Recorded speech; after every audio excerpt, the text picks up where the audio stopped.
Okay, now it's recording. So in this tutorial session, we're going to discuss about the T1. So if you go to your Blackboard and then Advanced Database System, you go to Learning Resource, and you will see here T1. T1 is, yeah, so Prof. Sueli already uploaded in week 2, this one. T1 distributed database design. So maybe before I start, can I do survey? Did you try to solve this task? Maybe in the couple of weeks, 1 week, sorry. So in the last week, can I have your answer? You can put it on the chat.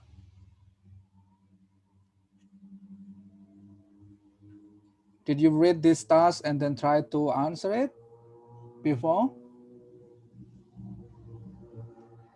No answer, still no answer. Okay, that's fine. So in this tutorial session, so Prof. Sueli will upload the task in every week, and this one is T2, so and then the next one is T3 and etc.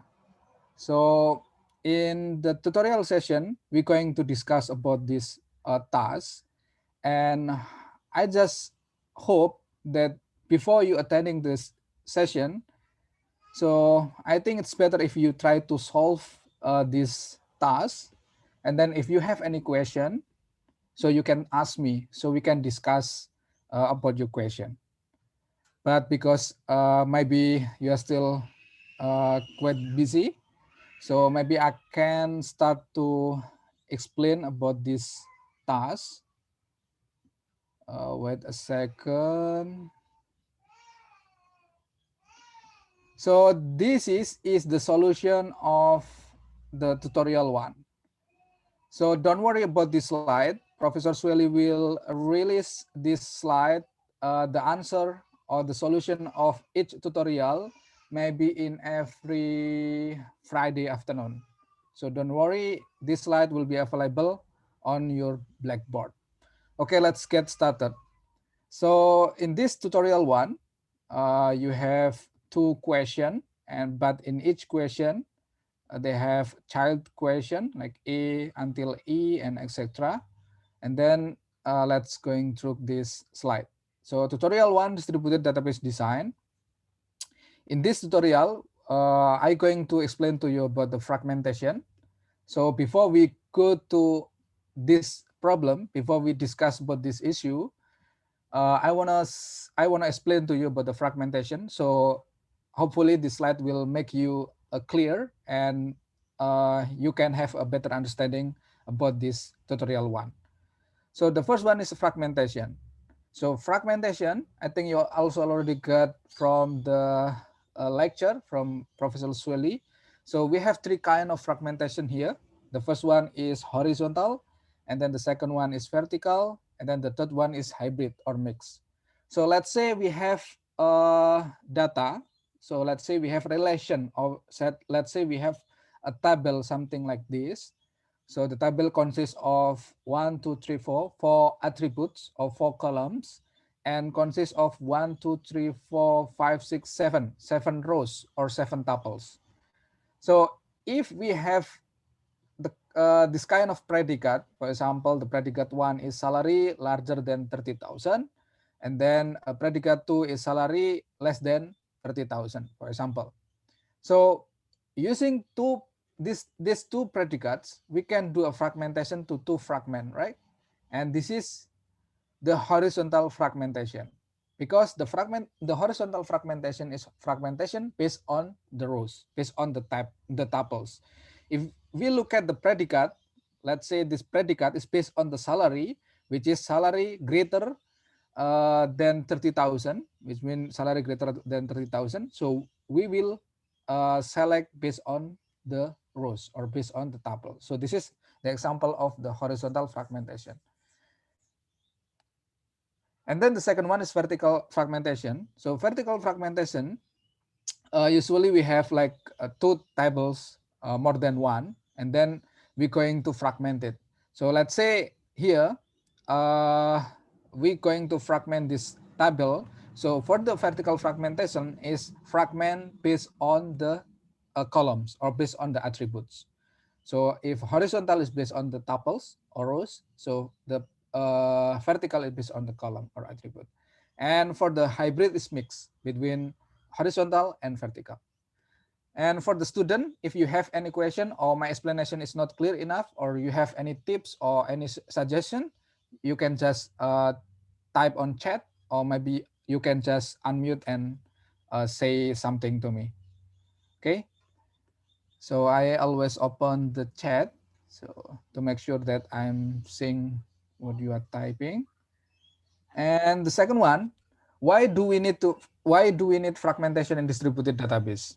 So that is the question. Okay, just imagine you have data something like this, but with so many columns, and the rows is maybe million or 100 millions, and just stored in the single table. Just imagine.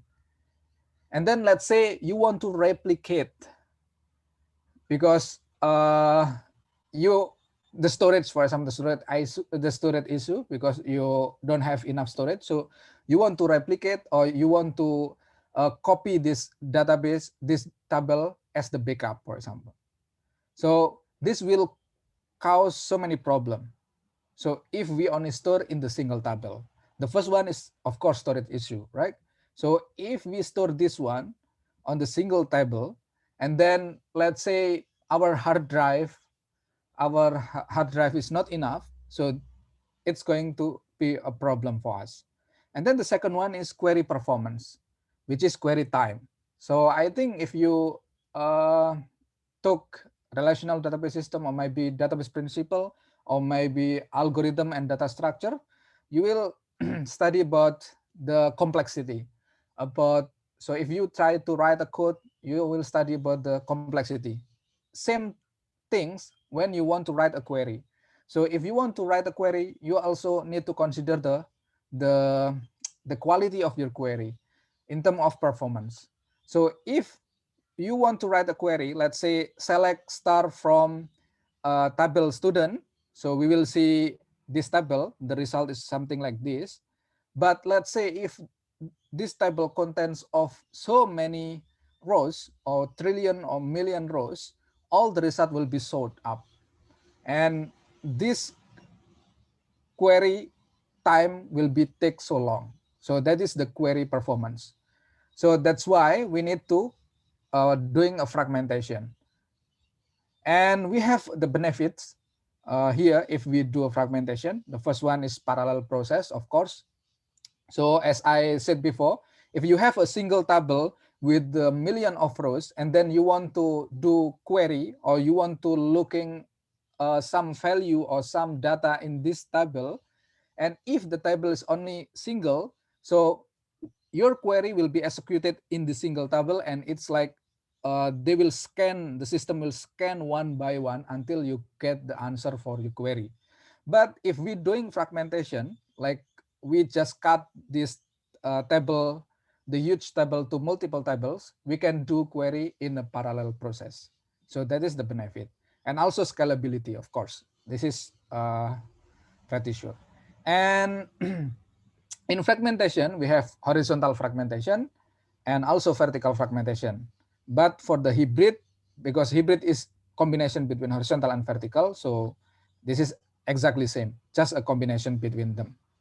Okay, so horizontal fragmentation, fragment based on the rows. We have primary horizontal fragmentation using the min-term predicate of itself. I will explain it later on the next slide. And the second one is derived horizontal fragmentation using the predicate from other relation. Okay. And the second one is vertical fragmentation. Each fragmentation contains a subset of attribute. Okay. And this is the predicate. So what is the predicate? predicate here is a Boolean value function. If P is the predicate, and then the result, the predicate on value X can only two possible answer. The first is true, and then the second one is false. The easy example of the predicate is this one. Wait a second. This one, if you see this one, this is the example of predicate. Let's say P or predicate is salary greater or equal to 30,000, right? So this is the predicate one. And then if the value is 5,000 because 5,000 is less than 30,000, so of course the result will be false. And then if the value is 50,000, the result will be true, right? Because 50,000 is larger than 30,000. So this is the example of Boolean value function. And then what is the simple predicate? So let's say a relation or R consists of multiple attributes, right? So we can call this one, this table, we can call it as table,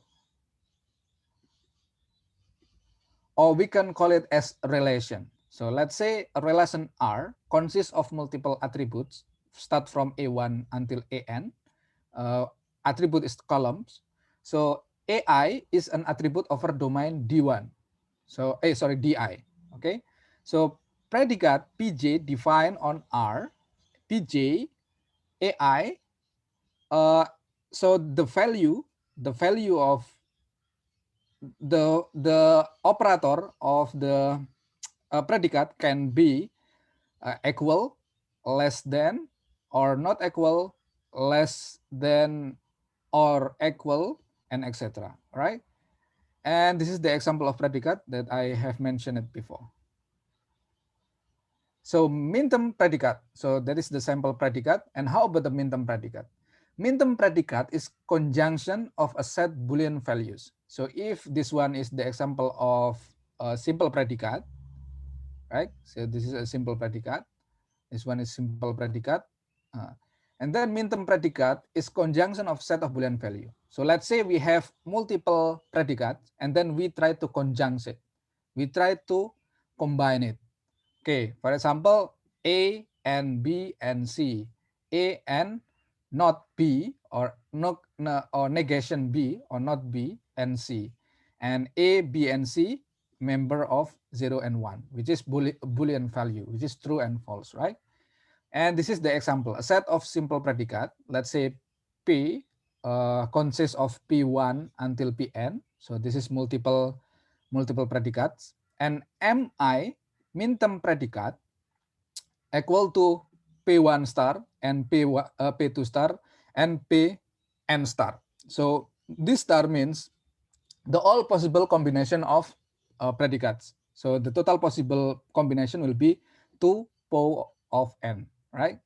So this is the example, and this is the example of negation. You see, for example, we have PJ is salary greater or equal to 30,000, right? And then the negation of PJ or not PJ is the opposite one, which is salary less than 30,000. Okay, so this is the possible predicate. So if we define a predicate like, okay, the first predicate is salary larger than 30,000, and then we can do a negation, or we can find the combination of the predicate, and the total of the combination is equal to 2ON. So this is min-term predicate. So each min-term predicate defines a fragmentation. So I think this is the easy one, right? Each min-term predicate defines a fragmentation. Let's say we have this example. This is our first predicate, and this is the second predicate. So if we use this predicate, salary larger than 30,000, so we will get new fragment, which is this one, because this one is larger than 30,000. So this one, Sally, and then Elvin, and then Sally again. So three rows will be a new fragment of P1. So each predicate is or defines a new fragmentation, right? So this is easy one. And then each attribute can have multiple predicate. Yes. So let's say this one, predicate one using salary, using the attribute salary, and predicate two is using attribute salary, but different condition. So this one, let's say uh, all predicate using same attribute, same column, which is salary, but different condition. So each attribute can have multiple predicates. And then some min terms are useful. For example, this one, min term one, combination between P1 and P2, right? P1 is salary greater or equal to 30,000, and P2 is salary less than 50,000. And then we can combine it, this predicate, these two simple predicates, as the min term predicate, and we can get this result, right? Salary less than 50,000 and greater or equal to 30,000. But we have to pay attention with this one. Some min term predicate are redundant. Okay, I will give you an example here. Let's say this one M2, min term predicate 2. Combination between P1 and not P2 or negation P2. So this one is P1, this is P2, right? So this one, so the combination of P1 and not P2, so P2 is salary less than 50,000. So not P2 is salary greater or equal to 50,000. So this one, right? We combine these two. So this is redundant because the first predicate is salary greater or equal to 30,000, and the second attribute is salary greater or equal to 50,000. So this is redundant. So this one is redundant. So or we can call it a useless. So that's why some are redundant, right? And some min term predicate are invalid. So you have to pay attention with this one as well. So let's say M4, we combine not P1 and not P2. So if this is P1, so not P1 means salary less than 30,000, and P2 salary greater or equal to 50,000. So this one. So in the end, we will have empty set, nothing, right? So because the value in the middle, we couldn't cover it. So that's why we call it some min term predicate are invalid. So please be careful if you want to use the min term predicate, which is, combination between multiple simple predicates. Okay, and this is the most important things in this slide. Let's say we have relation R, and then we want to do fragmentation on R, and F of fragmentation can be multiple fragmentation, start from F1 until Fn, right? So we have to make sure when we want to make, want to define a predicate, we have to make sure three things. The first is completeness, the second is disjointness, the third one is reconstruction. And this one, the explanation is in the form of symbol. Yeah, sometimes I also forget. So if you are not familiar with this kind of symbol, you can try to find it in maybe this great mathematics symbol here, and then image. This one maybe, this one. You can see here. So this is not this one. Sorry, maybe. Okay, this one. This is there is, and this is an intersection and union, and then this is for all, right? So you can find it in discrete mathematics symbol. So completeness means for all T, for all tuple or rows, member of R, member of the relation, let's say this is R. So all these rows start from John until Thomas, all these rows, and each Fi member of F, jadi each fragment is member of fragment such that T is member of F1. So what's the point of this completeness? So the completeness means there is no a single rows that not belong to any fragment. So let's say here we have seven rows, and then we want to do we want to divide it to two fragments, and then the first fragment is 3 rows, and then the second fragment is 3 rows. So the total is 6, and 1 row is missing. I mean, 1 row is not in the fragment 1 and not in the fragment 2. So that's why it's not complete. So this is completeness. So all tuples should be in the fragment. So this is what we can understand from this sentence. And then the second one is disjoinous. Disjoinous. All Fi and Fj member of F, yes, and I not equal to J. So if we have two fragments, Fi and Fj, and then Fi and Fj is not equal, so this fragment is different. And then if we do this one, this is, let's see this one, intersection. If you do intersection, the result is nothing. I mean empty set, which is no overlap. So you can find it union vs intersection if you are confused, because some student they have question about this one. So this one. So this is intersection, this is union all. So if we want to do union, so it's mean like join everything and all are included, but for the intersection is this one. So this one, disjoinous means if we do intersection, there is no value or empty set. So what does it mean? So if after we doing a fragmentation, let's say we have this table, and then we do fragmentation, there is no duplicate value. So for example, let's say we do fragmentation, and then we see, oh, so this ID is duplicate. It's consists in the fragment 1, also in fragment 2. So that is the problem of disjoinous. Okay, and then the third one is reconstruction.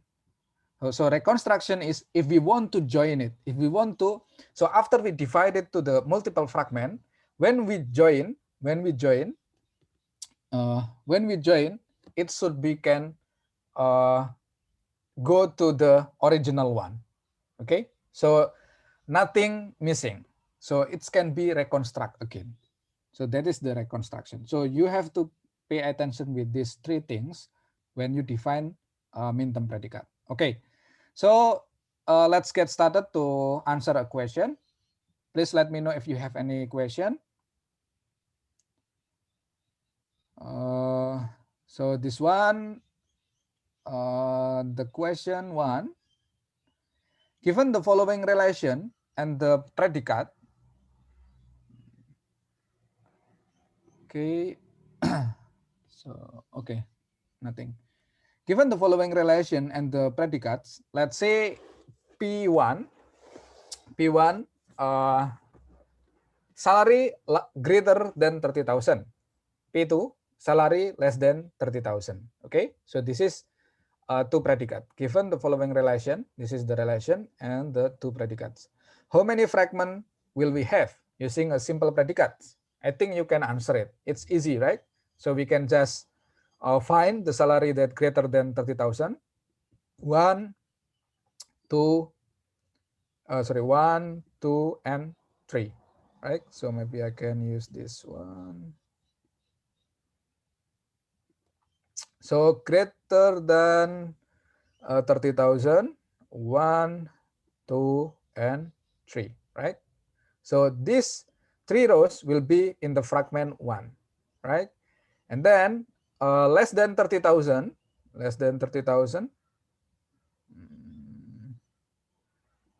you will see less than 30,000, 1. So this one is the red one, 1, 2, and 3. So we will have 3 rows as well for the fragment 2, right? And then,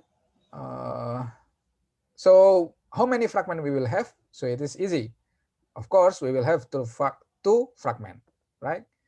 And then the next question, perform a horizontal fragmentation of the table based on the given predicate. Yeah. So this is the fragment 1. Oh, I have showed you before. So less than 30,000. So 3 rows.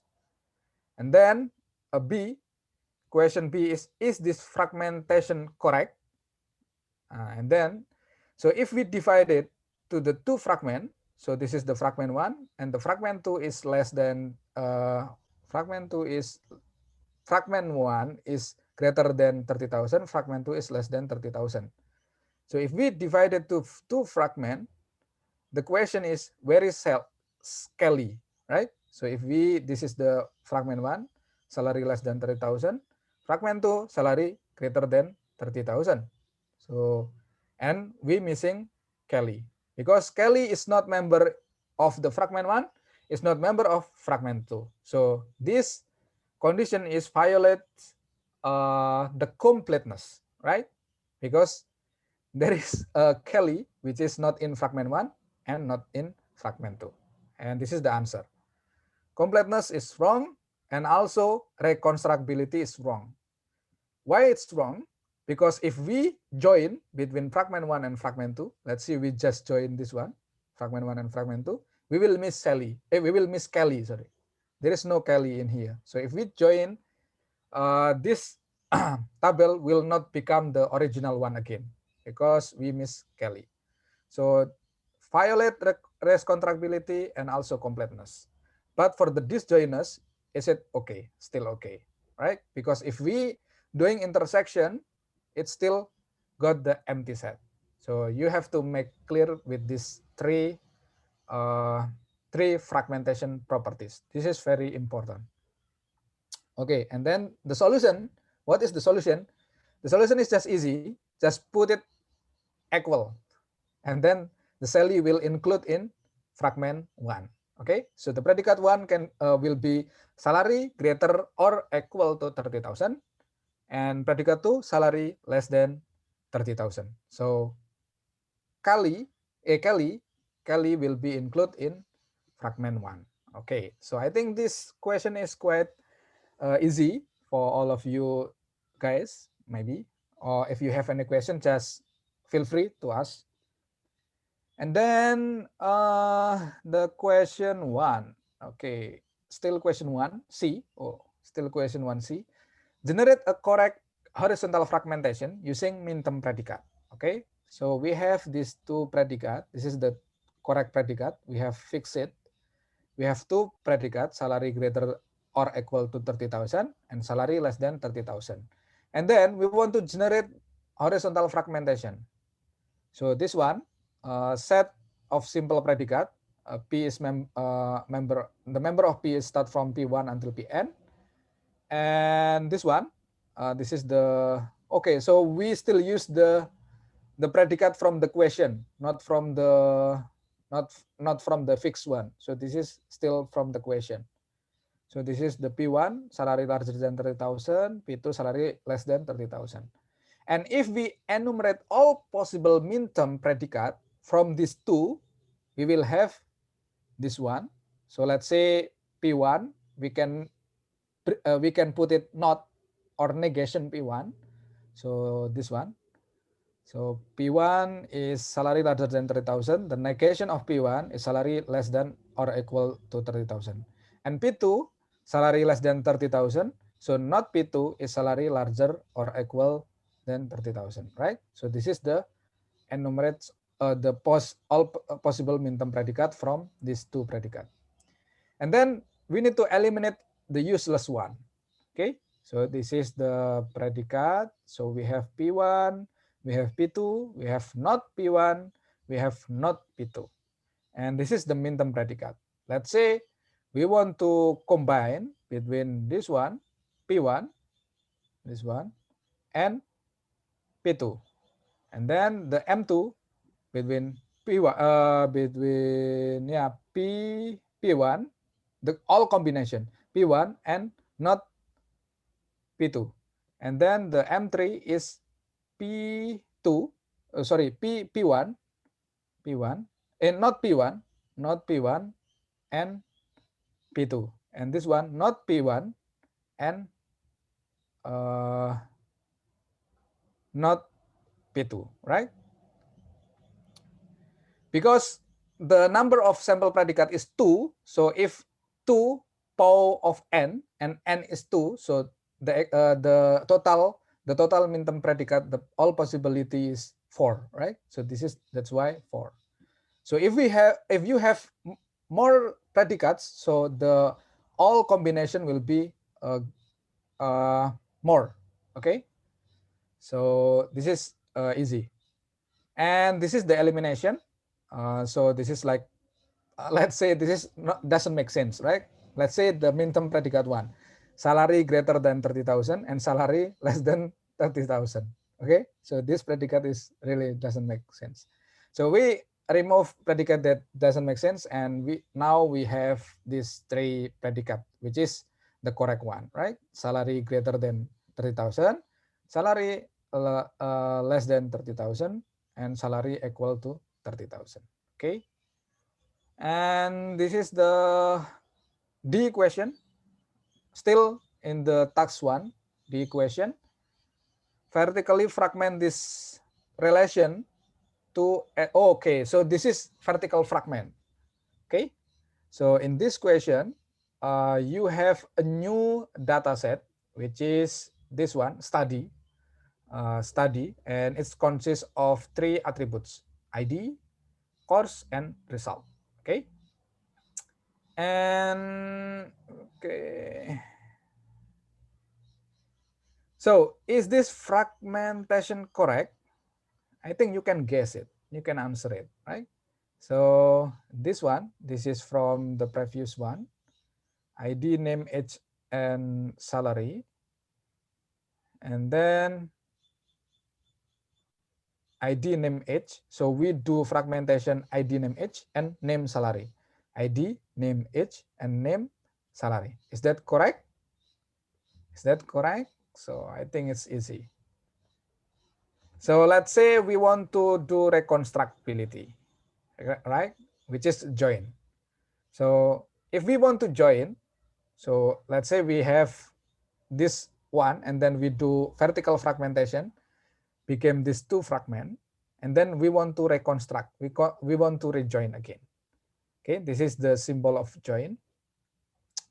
And if we join, this one will be complicated, especially for Sally, right? So if we join, because it's based on the name, so name is for the key in this fragment 1 and fragment 2. And then if we join it, so Sally, the salary of Sally will be this one, and also this one. And for this second Sally, which is second Sally, this ID will be, the salary will be this one and this one. Okay, so that's why, but for the original is this one. So that's why it's violates reconstruction, because the answer is we need ID for the vertical fragmentation. You see? So if you do, this is really similar or same, maybe almost same with, yeah, quite similar with normalization. So if you took a relational database system, you might see this condition. So if you have a table and then you want to normalize it, right? So you put ID as the foreign key. So here, ID is the primary key of each fragment. So if we want to join, or if we want to reconstruct the fragments, we will not get a problem because ID is unique. So the answer here, the important thing is we have to use the unique attributes for key to do vertical fragmentation. And this one ID is unique. So that's why we can use ID. So the question one, still in the task one, sorry, still in the question one, but number E. So as ID is a foreign key to student ID, perform derive horizontal fragmentation using semi-join. Okay. So, okay, let's say this is the one fragment. For this one, if you see the blue one, this is blue or maybe, yeah, a gray maybe. So if you see the gray one is the predicate one, fragment one, which is salary less than 30, salary less than or equal to 30,000, right?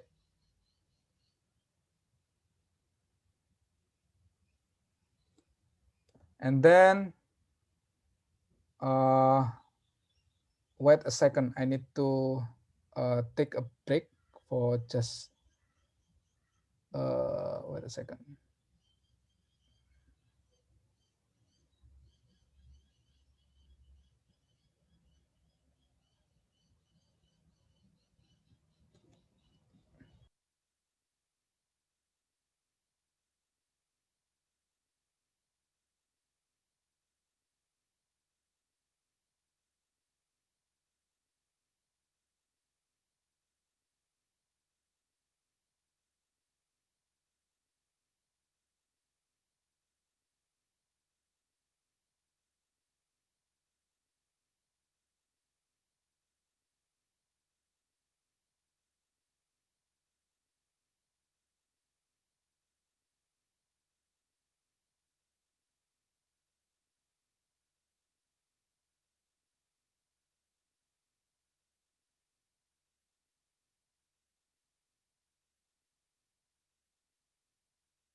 Okay, sorry, I just break.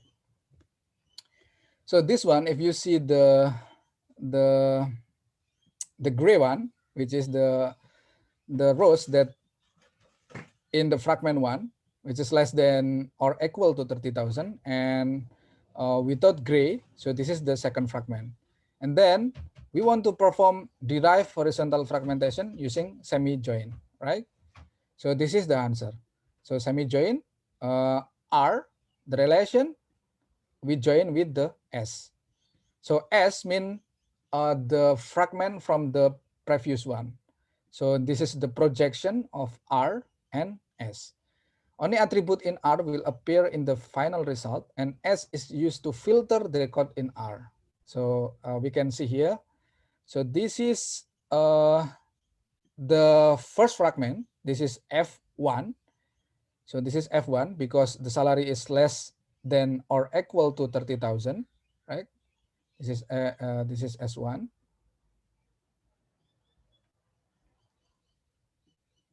Yeah, this is S1. This is S1, and then we want to get the fragment from the R, which is R1. So R1, we will find this ID 1289. This one, the red one, the red one, the red one, the red one, red one, red one. So this red one will be R1 fragment, and the black one will be R2 fragment, right? So this is okay, and this is if we saw if we, yeah, if we see this is the second fragment, the S2, which is salary larger than or greater than 30,000, and this is the R2, which is the black one. Okay, so this is how we do derive fragmentation. And then the question is for the derived fragmentation, if the fragmentation is not based on foreign key, okay, if the fragmentation is not based on foreign key. Let's see. So in this one, we do fragmentation using ID, which is the correct one, right? And then how if we do fragmentation but not using ID, which is use name, okay? So let's see what happened. So here, if we do fragmentation not based on ID or not based on foreign key, we will get a problem here. So this one, especially for the Kelly and Sally, this one, you see? So this is the fragment one, and this is the fragment one, and this is the fragment two, and this is the fragment R2, and this is R1, right? So this is R2, yeah, John Kelly. So the problem is Kelly and Sally. Okay, this one, Kelly, because we have and the Sally, we have also two Sally, so that's why it's going to problem. Okay, so in this task, the point is if you want to do a fragmentation, use ID, use foreign key, right? Okay, so the question two. A correct fragmentation need to satisfy the property of one is the completeness. I have explained it before. The second is disjointness, and then the third is reconstructibility. Okay, please discuss if each of the following fragmentation scheme meet this criteria and how the original relation can be reconstructed. Okay, this one. Oh, wait a second. Is there any chat? No. So the task two, start from the question A. Primary horizontal fragmentation using min term predicate. So this is the simple predicate, salary less than 40,000. The predicate one, predicate two is salary greater than 30,000. Not predicate one, and this is not predicate two, right? And then this is the min term predicate, M2, M3, and then M4. And primary horizontal fragmentation using min term predicate. So we just want to discuss about these three fragmentation property, right? And this is the picture that might can help you. So this is like, okay, let's say P1 is this one, right? P1 is this one, and P2 is this one, right? P2 is this one. And not P1 is this one, and not P2 is this one, right? And this green mean if we want to combine between P1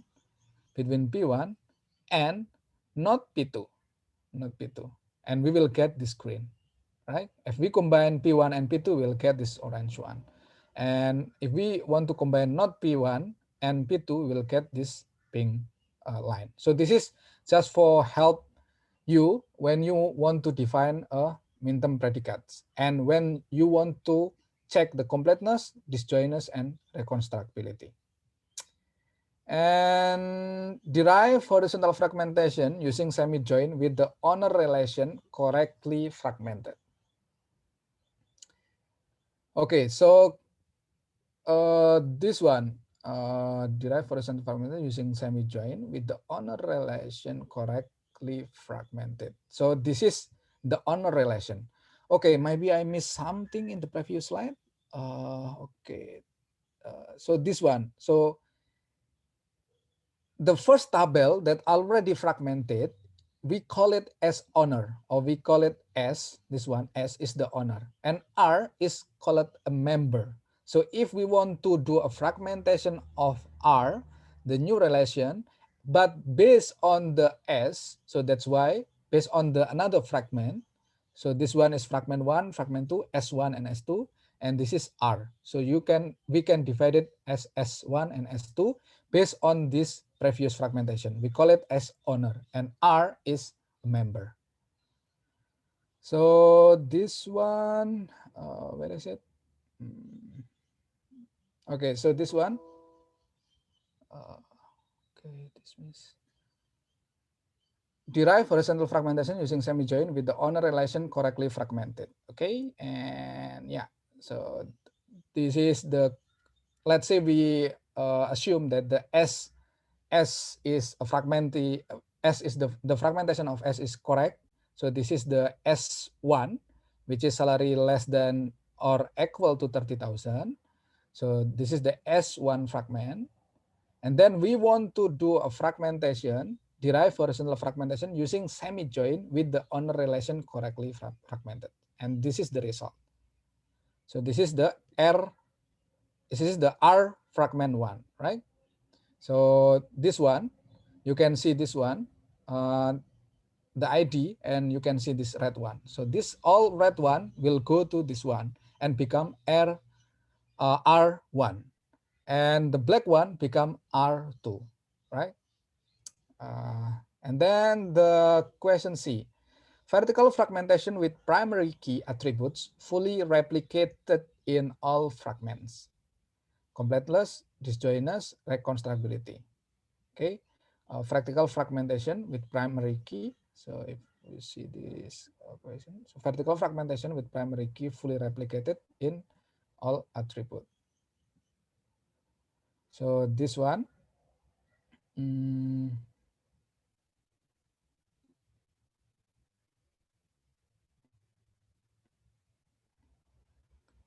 so this is the S or the data from the task one, right?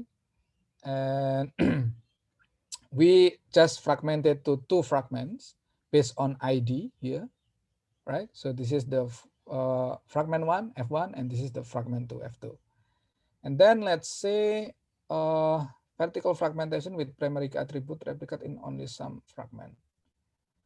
Okay, so this one is, of course, it's complete, disjoint, it's correct, and then it's also can be reconstructed, right? So because the vertical fragmentation with primary key attribute fully replicated in all fragment, okay? So all three fragmentation properties are satisfied. And then the question D, vertical fragmentation with primary key attribute replicated in only some fragment. Nah, so this is the problem. So that's why it get reconstructability wrong, yeah, false, not violate the reconstructability. So let's say this one, we have this table, and then we want to fragment it based on the name. So this one will be problem, right? Because if we want to reconstruct it, if we want to join, we will have a double Sally. Because here we have a double Sally, so we couldn't use name as our ID for doing fragmentation. And then the last question, question 3, I'm not sure if my explanation is too quick or not, but please let me know if you want to give me some feedback. Okay, so the question 3, after a relation R is fragmented correctly, how to insert a new tuple into R or update an existing tuple using primary horizontal fragmentation as an example. Okay, so let's say this is our relation. We have 7 rows, right? We do fragmentation, F1, fragmentation 1 is salary less than or equal to 30,000, and F2, salary larger than 30,000, right? So this is F1 and this is F2. F1 has 4 rows, F2 has 3 rows. And then we want to insert new rows, James, with salary 45, more 45,000. Okay. So after relation R is fragmented correctly, how to insert a new tuple? And this is the example. So the easy one is the first is you need to check the ID, right?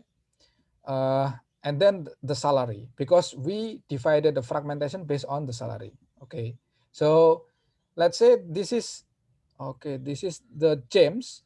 The salary is 45,000. the salary is 45,000. So of course, it's going to change will be in the fragment 2, right? Larger than 30,000. But we also need check the ID. If the ID is duplicate, it's violate the primary key. So because the ID is okay, the ID is there is no duplicate, so we can insert James in the fragment 2. But in this case, if we see the Kevin, if we see Kevin, so we have James here in the fragment 2. And then we want to insert again Kevin. The Kevin salary is 21,000, around 21,000, right? But if we want to insert it in the, oh, it should be inserted in the, yeah, here. The problem of Kevin is the ID, right? So the ID is duplicate here with the Elvin.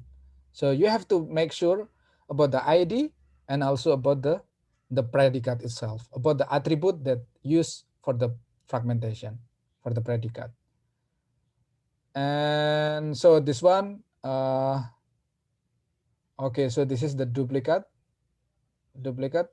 ID, but Kevin is in this fragment 1 because the salary is less than 30,000, but it has duplicate ID with the Elvin.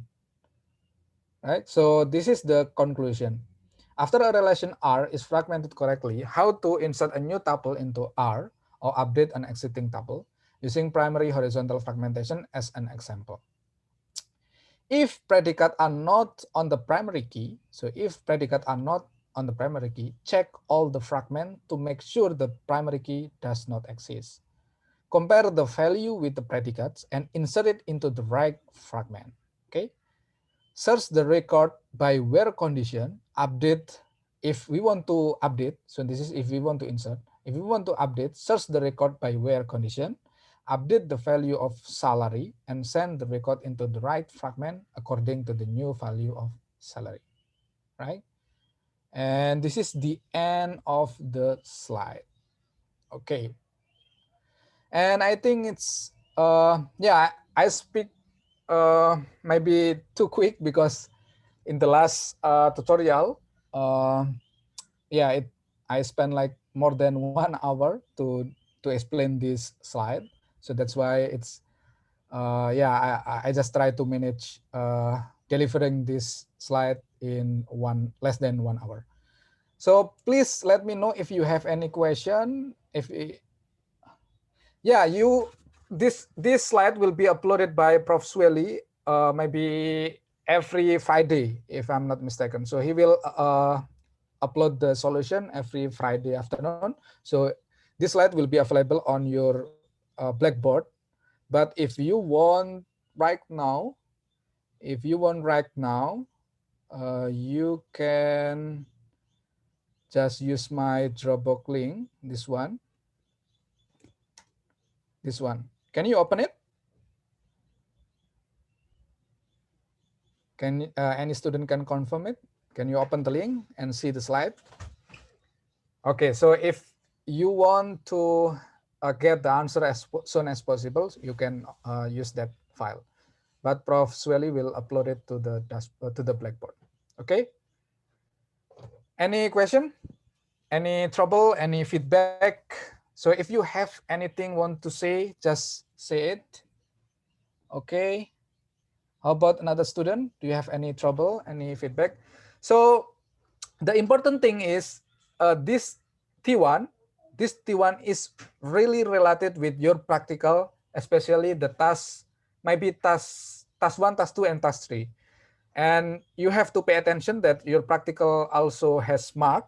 So you will, so you have to pay attention with your practical one, with the P1, yeah, we will have 3 practical, P1, P2, and P3, and then P1 we have 3 tasks, if I'm not mistaken. So this task is really related with the task of your practical.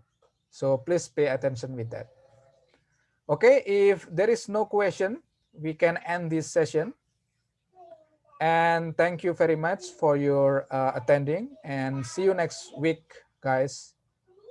Bye-bye.